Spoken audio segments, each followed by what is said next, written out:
This is Toon Talk Weekly, episode 202. This week, Brad and I joined the Witness Protection Program when we watched an episode of Fugget About It.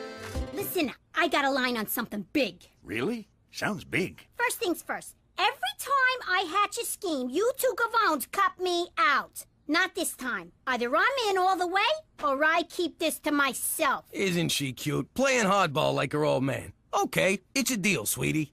All right. You know Al Capone, eh? Only the architect of modern crime. I love his work. Truly an inspiration. Well, he ran a bootlegging operation from a town near here. He dug all these tunnels to hide from the cops, and that's where his famous secret vault is.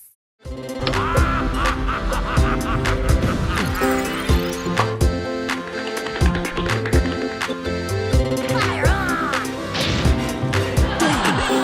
The day just keeps getting better. Boy.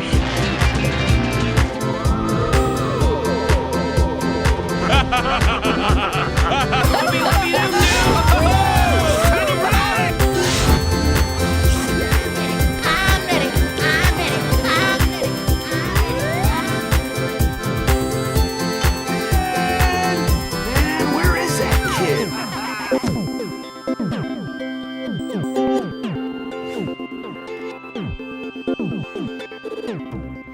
Hey everybody, it's Tuesday once again. That means it's time for another episode of the weekly cartoon podcast, Toon Talk Weekly. That is, of course, this show. Thank you for joining us once again this week to talk all about cartoons.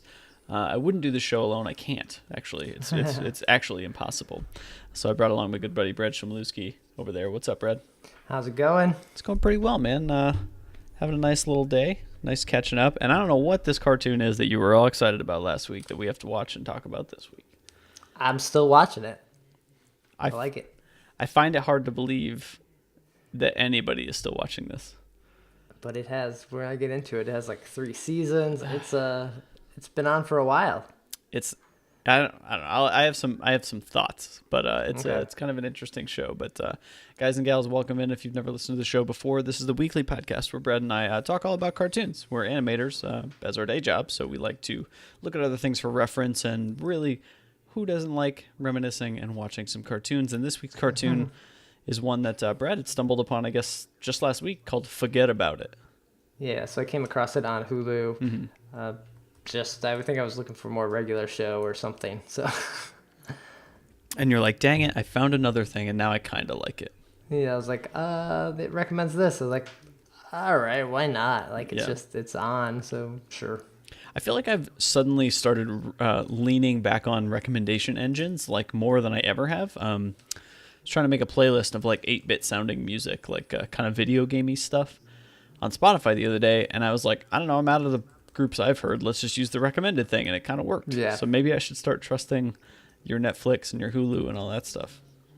Yeah, you just gotta like see what they have. Some of it's probably just pushed on you too, for marketing purposes, but still. Yeah, that's where it gets a little bit, I mean, a little hairy, right? It's like is it YouTube's trending is paid advertising is really what it should say.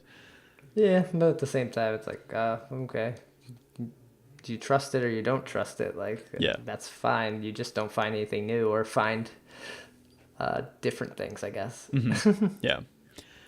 So this show, Fugget About It, it's a show I had never heard of before. I think you were in the same camp until it was recommended to you, I guess. Yeah. It was created by Nicholas Tabarrok and Willem Wennekers, and it was for Teletoon, the Canadian channel's late night block called Teletoon at Night. So I guess kind of like their Nick at Night or their Adult Swim sort of programming block. This is actually the first, I think, let's just call it what it is, adult sitcom type of show for Teletoon, I think, that we've watched. The first Canadian one. Most of the Canadian shows we've watched have all been borderline just kids shows, like middle school, high school age. Yeah, that Squirrel Show, whatever else, yeah. Well, even like Garage Band was that kind of idea, all that stuff. So cool to know they have a late night programming block too that we're apparently now just diving into at this point. Yeah, pretty awesome. And the show was created for a pilot project, one of those contests, I guess, that Teletoon does, and got picked up. It premiered in the U.S. exclusively on Hulu on October 13th, 2013. So, man, I guess it's been on Hulu for 4 years, and it just now recommended it to you. Yeah, all right, sure. Yeah, here it is. And a third season was announced in 2014. It was revealed at the Fan Expo Canada in 2015 that the season would air in Adult Swim that fall. So, that's kind of where we're at now, right? Basically, it's. I guess I never saw Adult Swim, but I actually can't remember the last time I watched Adult Swim on TV. Yeah, I don't remember the last time I watched TV when it was just like, hey, let's just turn on the TV and see what's there. Yeah. So that's the third season you were mentioning that they did finally come out with. And as far as I know, that was back in 2015. So to my knowledge, there's no more of the series. It's only those 3 seasons. Bummer. But it's also one of those shows. I guess you've watched a lot more of it than I have. Do you feel like it's a show that really needs an ending? Does it like need to wrap up? No, it can go forever. Mm-hmm. There's no reason for it to stop, or there's nothing gets summed up. Yeah. It's a Family Guy kind of thing. Like, right. Nothing really happens, so we'll just keep going. So yeah, just keep going. Why not? The series itself, Fugget About It, if you couldn't tell from the name, follows a New York City mafia guy named Jimmy Falcone who has to move to Regina, Saskatchewan with his family to join witness protection program because I guess he killed his mob boss. Which sounds more violent than it is. When they show it in the cartoon, it's not as violent. Right. Which I have to ask. So the main characters in the show are the family. You have Jimmy Falcone, the dad, Cookie Falcone, the wife, who's a lot more, I think, sensible than he might be in some situations. Uncle Cheech Falcone, of course, you always get that uncle who's just hanging around. Not sure why he's there. Teresa Maria is the older daughter. Peter Frampton. Isn't Peter Frampton a musical artist? Yeah. Okay. Peter Frampton Falcone, or Petey, is the middle son, and then Gina Madonna Falcone is the kid. But their witness protection name is McDougal, so they don't go by Falcone anymore. Right. But what I have to ask is that the episode we watched today, which was season 1, episode 8, Al Capone wears ladies' underwear. The very beginning of the episode, Uncle Cheech is telling us, the audience, why they had to move before the theme song happens. Is that every episode? So every episode, yeah, there is a different backstory about what happened. A different character. Usually it's Jimmy.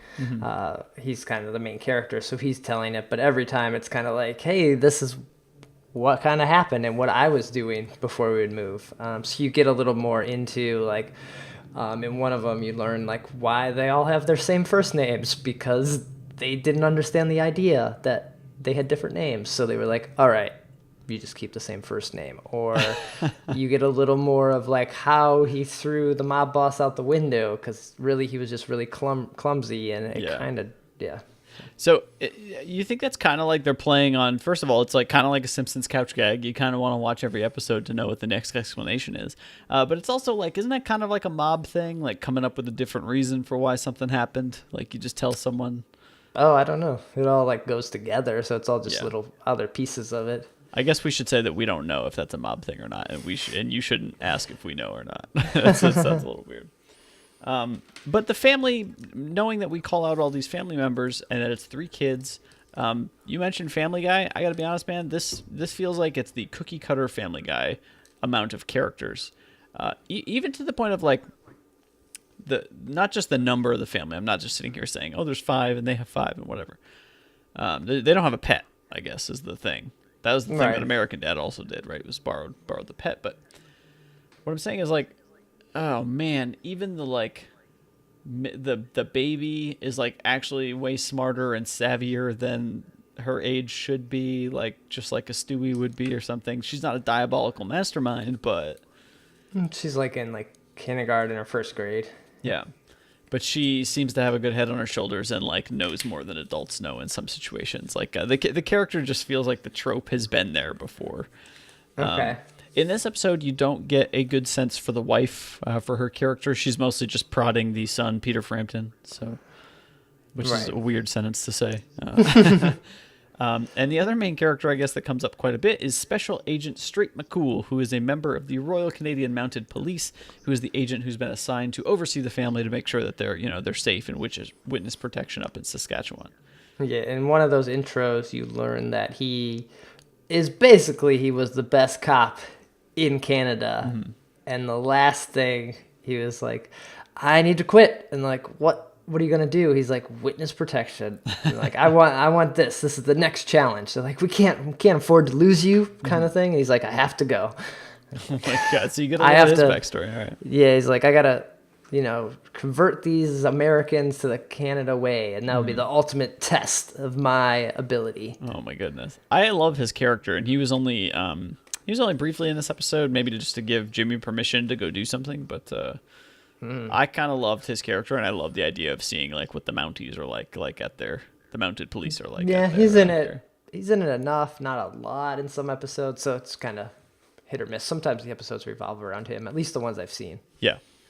That's pretty great. Okay, so there's a little bit more depth here than I thought there actually was. I've only seen this one episode today, so that's what I'm going to go off of. I can't wait to... This one episode doesn't really, I guess, tell a lot about it. It was more one that I thought was kind of funny and kind of stood on its own a little bit. Sure. Didn't really pull into the like necessary that they can't go do things or that they're in witness protection or anything like that. Mm-hmm. Yeah. Yeah. So if you guys want to follow along and you have a Hulu subscription, it's over there. Are all 3 seasons on Hulu? I think so, yeah. Okay. Season 1, Episode 8, Al Capone wears ladies' underwear. This is the show Fugget About It. As we mentioned at the top of the cartoon, basically you get in this episode, it's Cheech not being able to open a limo window to then talk to the camera and tell you guys, hey, here's a story of why we moved. So, as Brad was saying before, there's a different story every time, and then there's the theme song, basically.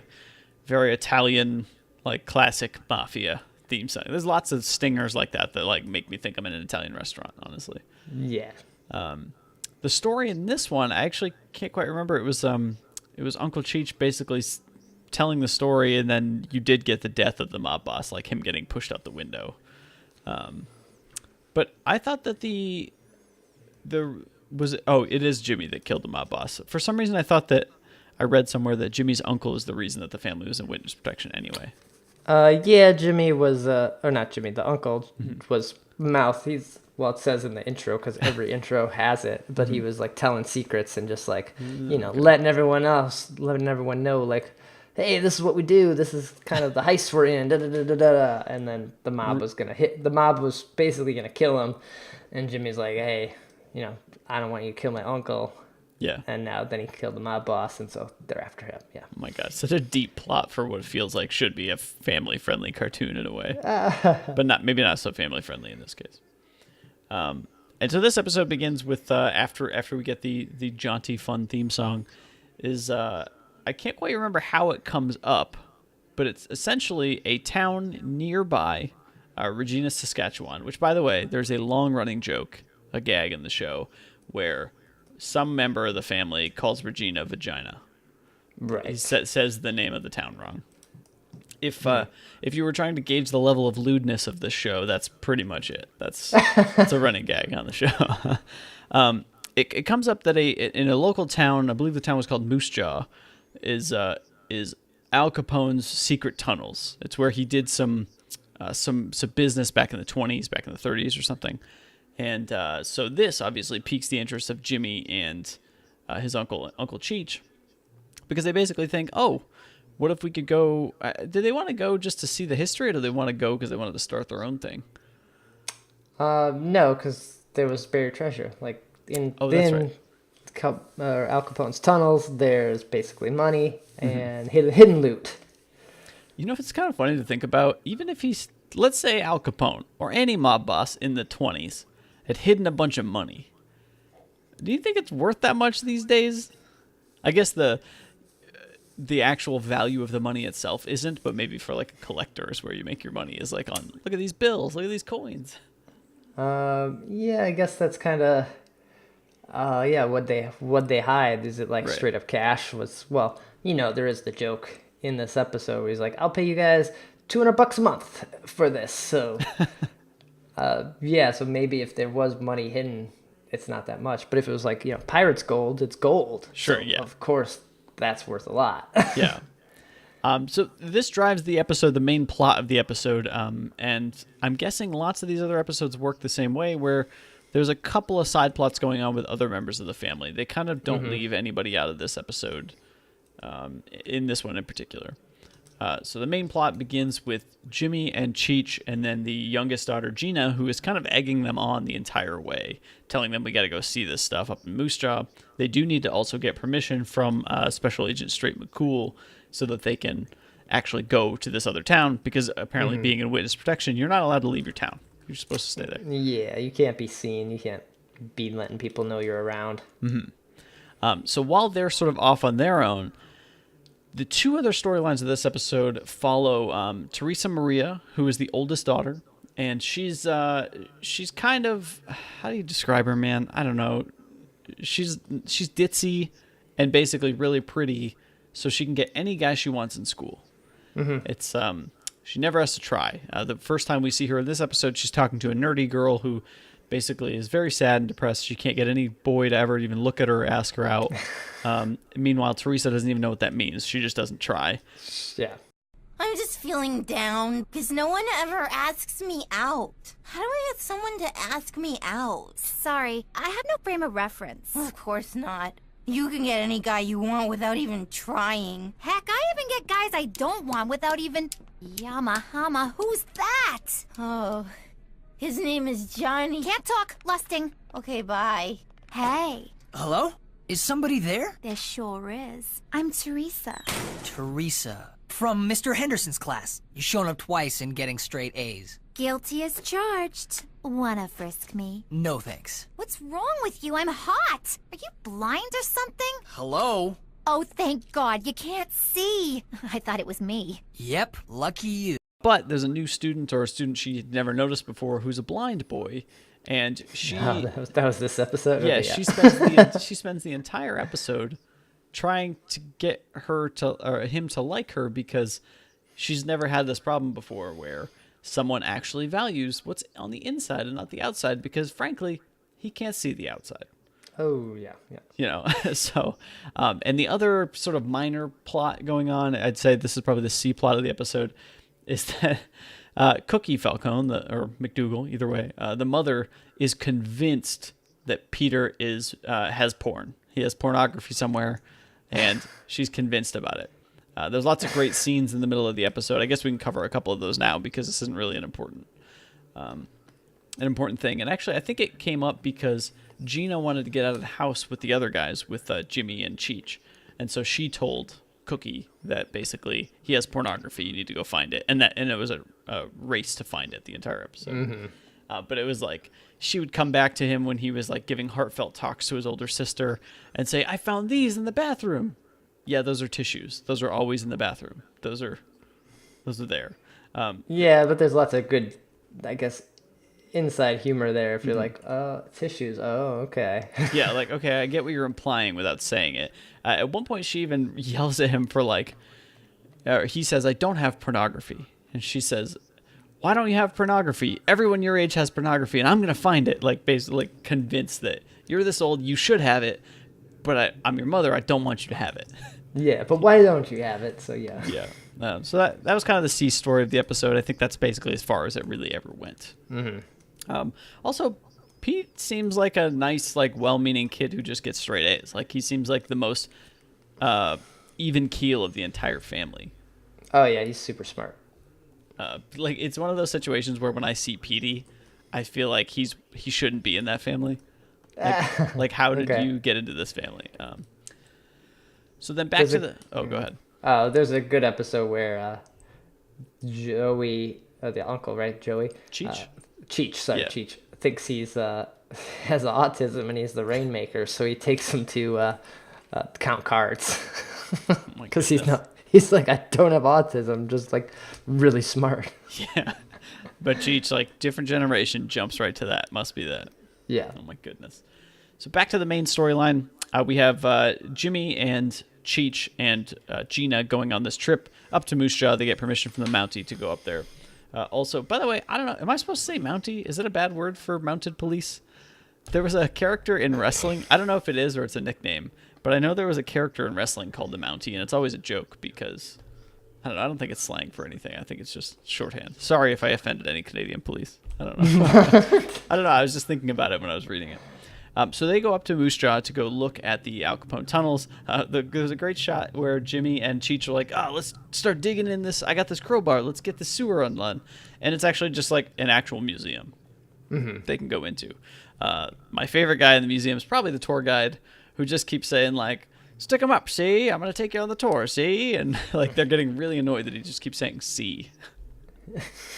But they go down to like a fun little hidden vault, and as everyone else is going on the tour, the tunnels are like pretty immaculate. Like they're definitely cleaned up, I guess, for the tourists in this shot. But we see 2 doors. I guess they find like, for some reason, Gina's super smart, and she's able to find that there's a hidden brick you can pull, and then there's 2 huge vaults you can go into that I'm guessing nobody at this museum knew about. Right, yeah. And they unearth Al Capone encased in ice, and they pull the cord to unthaw him, and now we have Al Capone for the remainder of the episode with these 21st century humans in Canada, basically, right? And Al Capone, there is lots of humor. A lot of the show is in the writing, I think, much like we talked about when we watched Family Guy or American Dad, where the actual animation, it's great, but that's not really what you're watching it for. You're watching it for the writing and the humor and the situations.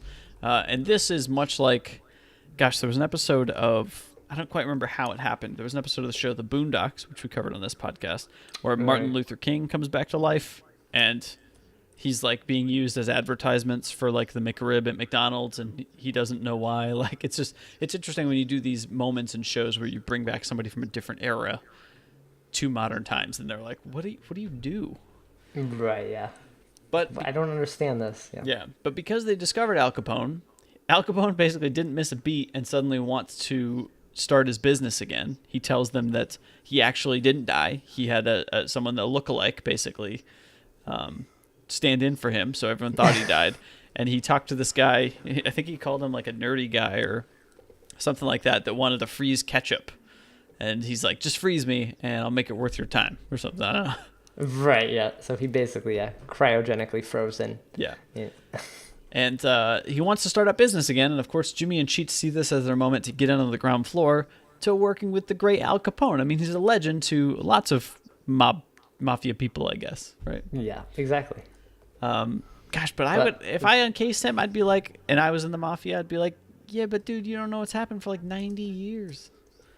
Yeah, but you think he's like a mastermind, right? True. You think like he did it once, he's got to be able to do it again. Yeah. There's lots of great gags throughout the episode where Al Capone asks, well, what is this little rectangle thing? Oh, that's a cellular phone. He snaps it in half and tries to talk on it like it's an old, one of those phones. Like, there's lots of little gags like that for him being out of place. He also wants to get back into the pooch business, like running illegal booze, because that's kind of where he made all his money. And they're like, it's illegal again now, so that doesn't really work. Yeah, he's like, they ended prohibition. It's fine. Yeah. You're good. There was also, I don't think there was prohibition in Canada, but yeah, anyway. Yeah, so it didn't apply. Ooh, good catch. So you two are gangsters, eh? I could use a couple of mugs like you. I'm gonna start over, see? You two are getting in on the ground floor. It's the second coming of Al Capone. How does $2,000 a year sound? Really? You want us to work for you? You're darn tootin'. First things first, we gotta find a supplier for our whiskey. Booze is legal now. They repealed prohibition. Damn that Roosevelt! You get his. Well, there's still gambling, girls, all sorts of rackets. Stick with me, boys, and know what I'm doing. You are 11 kilometers from Regina. This gal sounds like a real dish. Thanks, little lady. What do you say we meet up over Manhattan's, and I'll tell you a thing or two? Prepare to exit right. Fine, be that way. Boy, 21st century dame sure can give you the hi-hat.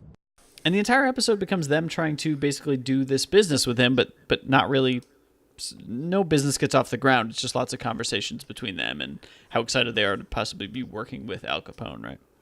Mm-hmm. Well, then Jimmy can't.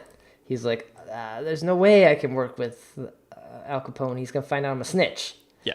He's going to find out the reason I'm here is because I told on all my buddies. Yeah, and snitches, they get stitches. So. And there is a scene here where he does finally have to admit it. He says, look, you have my word. You're not going to get mad at me because I don't know if I can work for you. And he tells him, and as soon as he tells him, Al Capone pulls a gun on him. It's flip a switch immediately. And then Al Capone leaves and says, basically, the next time I find you, I'm going to come in for blood. Right.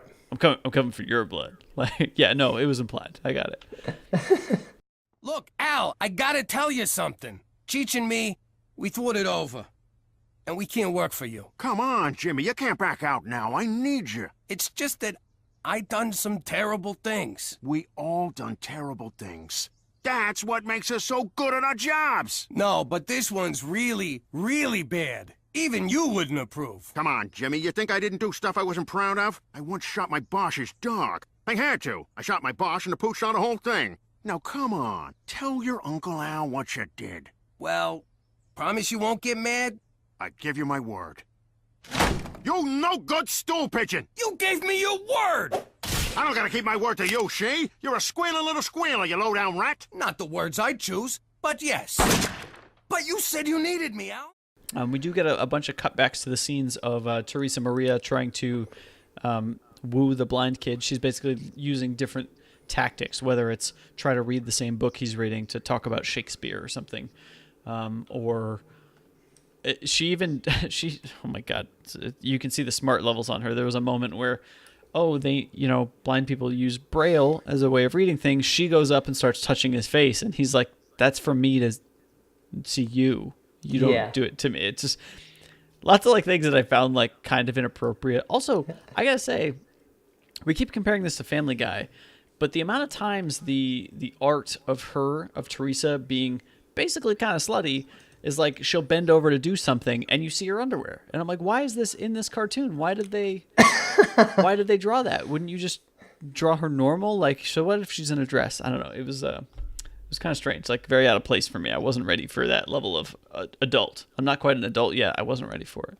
Okay. There's also a lot of just crude humor where it's slightly offensive. Yeah. Maybe not so much even in this one, but there are times where you're like, whoa.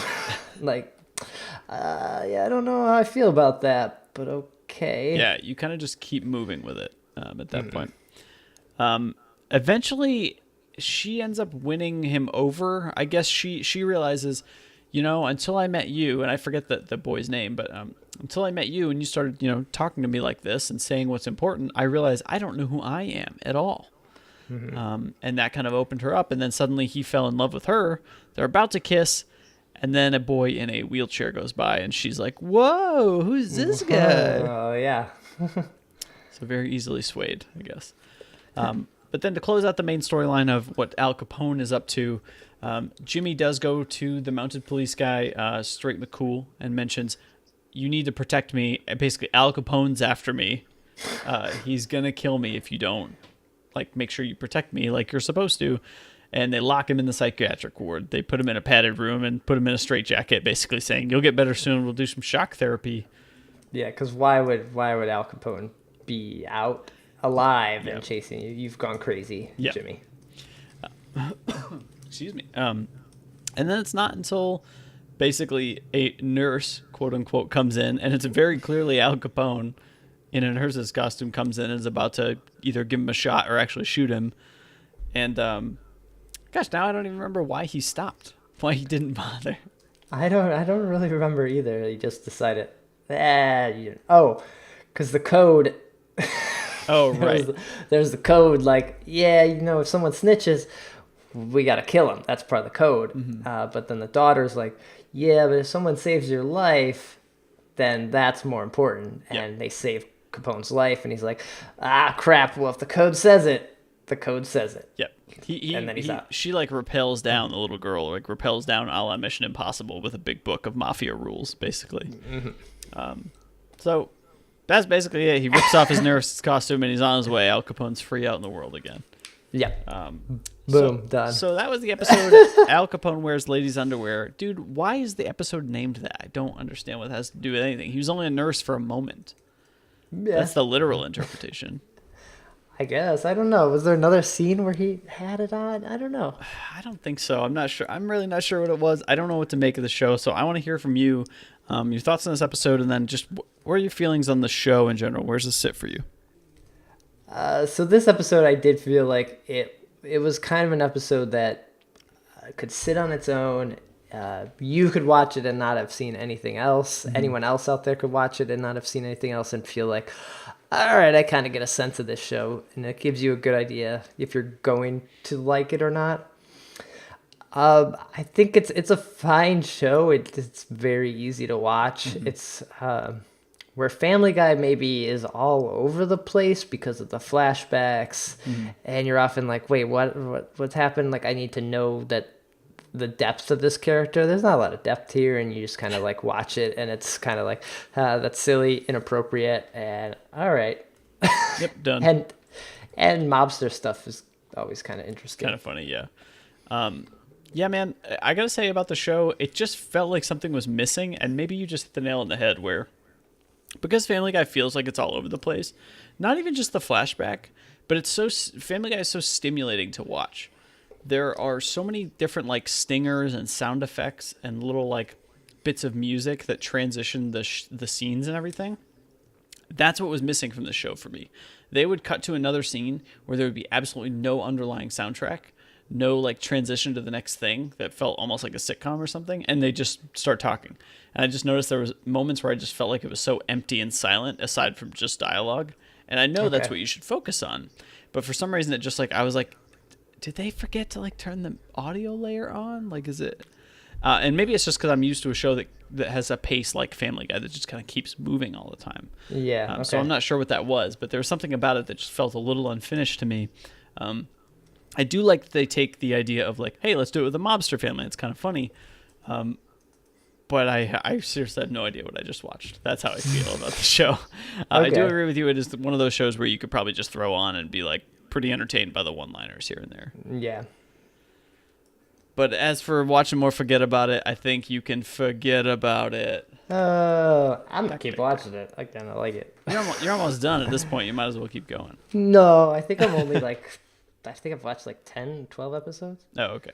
So, yeah, weird show, man. I don't know. I never would have thought of it or heard of it had you not found it, so I'm glad you brought it to the show. Right, okay.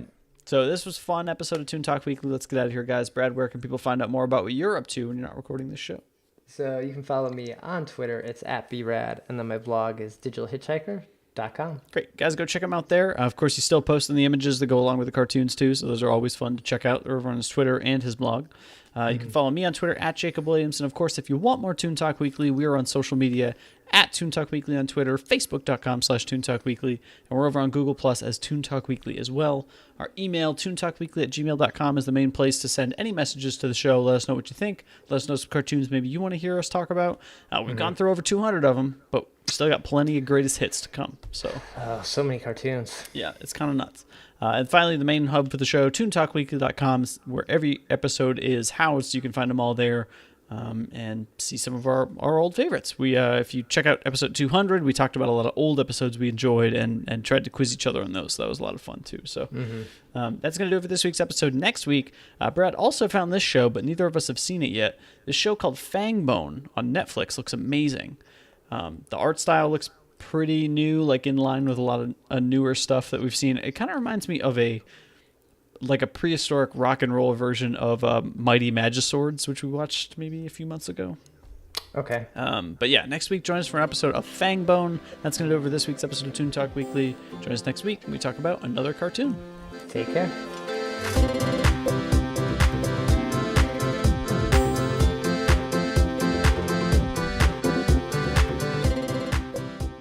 To learn more about the show, visit toontalkweekly.com or follow us on Twitter @ToonTalkWeekly.